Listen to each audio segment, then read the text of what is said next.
My husband, Ryan, used to work out of state for a small tech company, so I often stayed in my sister-in-law's room. Being apart from Ryan was hard, and I struggled with loneliness. One day, my cousin's brother-in-law, Ethan, came to stay with us. He was young, charming, and had just moved to town for a new job. One night, I noticed my sister-in-law, Jessica, wasn't in her room. I went looking for her and saw that the light in Ethan's room was on. I heard strange noises coming from inside. Curiosity got the better of me, and I peeked through the slightly open door. What I saw shocked me. Jessica and Ethan were together. I couldn't believe my eyes. Before I could process it, Ethan noticed me, pulled me into the room, and kissed both Jessica and me. Let me back up a bit. My name is Rachel, and I'm from Ohio. I've been married to Ryan for a year now. He works for an IT company in Chicago and can only come home every few months.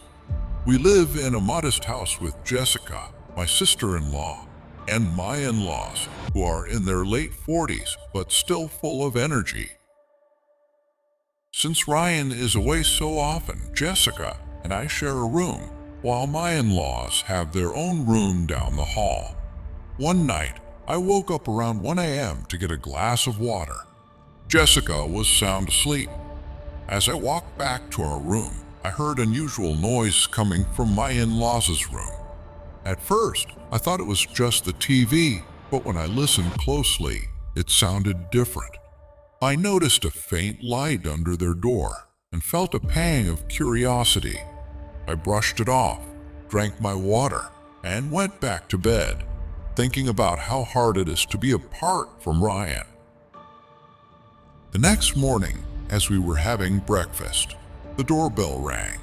Jessica answered it, and there stood Ethan, a 24-year-old with a bright smile.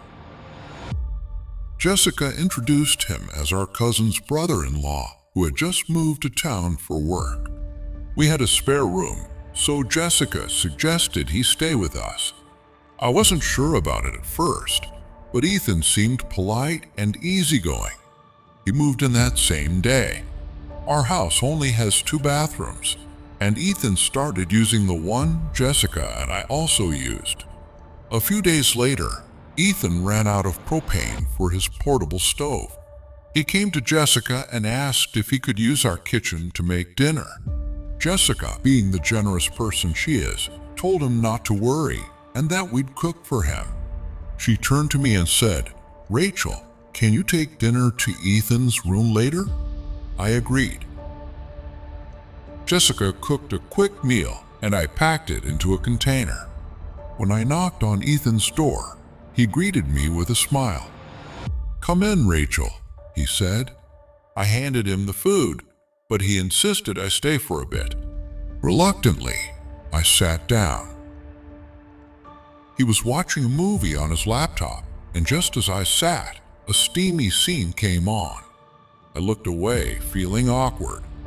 Ethan chuckled and said, "I don't know why they put these scenes in every movie." I didn't respond and quickly excused myself, saying I had chores to do. That night, I couldn't stop thinking about Ethan. There was something about him that intrigued me. I tossed and turned, finally getting up to get some water. As I walked back to my room, I heard noises again, this time from Ethan's room. The light was on, and I wondered why he was still awake. Curiosity got the better of me, and I peeked inside. He was watching another movie, the volume turned up loud.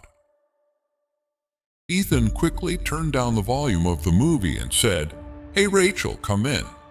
I asked, "Why is your light still on? Shouldn't you be asleep by now?" He shrugged and said, "I couldn't sleep, so I started watching something on my phone." Then he asked, "What about you? Why are you still up?" I replied, "I couldn't sleep either, so I came to check why your light was still on." He smiled and said, "Well, since you're here, why don't you sit down for a bit? I'm not tired yet." I hesitated, but eventually sat down next to him. He didn't turn off the movie. Instead, he kept it playing on his phone. I couldn't help but glance at the screen. It was a Hollywood movie, and I felt a strange pull toward it. Ethan noticed me looking and said, "You like these kinds of movies, don't you?" I shook my head and said, No, I don't really watch them." But he insisted, handing me the phone. "Come on, Rachel. It's more fun watching together." Reluctantly, I agreed, and we started watching the movie together. It was actually pretty good, but then a romantic scene came on. I felt uncomfortable and looked away, but Ethan placed his hand on my leg. A shiver ran through me, and I quickly got up and moved to another spot. I didn't know what was happening to me. I felt like I was losing control. Ethan just smiled and said, "Relax, Rachel. Sit down. I'll be right back."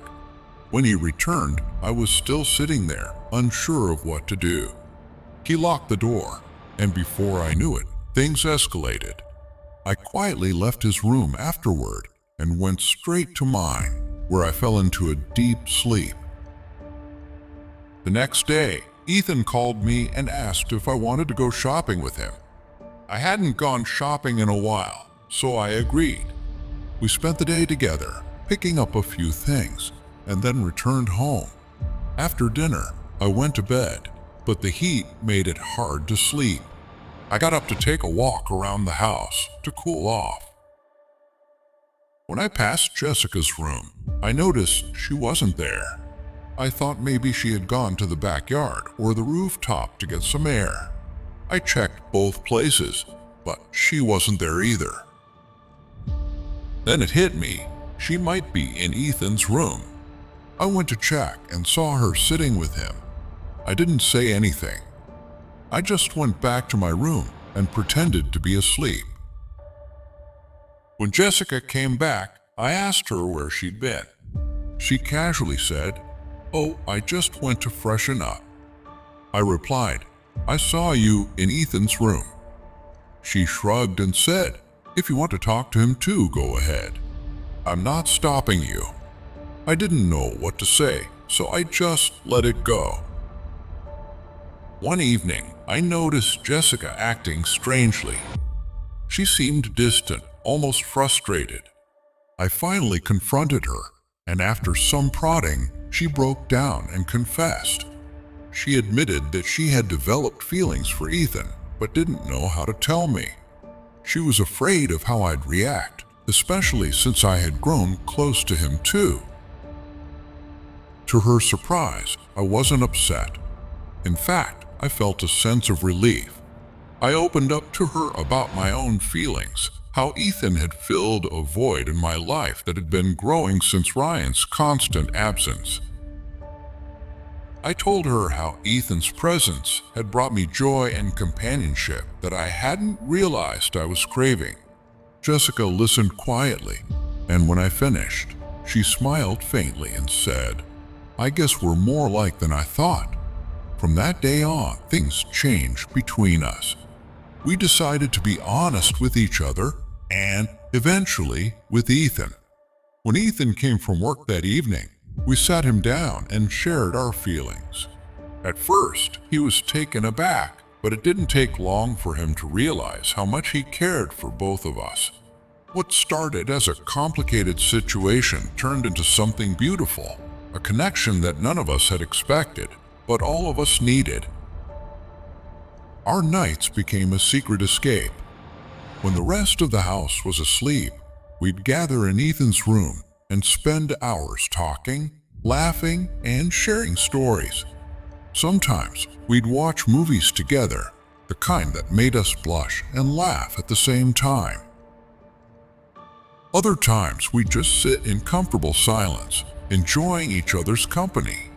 It was during these moments that we grew closer, not just physically, but emotionally. Shopping trips became our daytime adventures. We'd explore the mall, trying on clothes and joking about who looked better in what.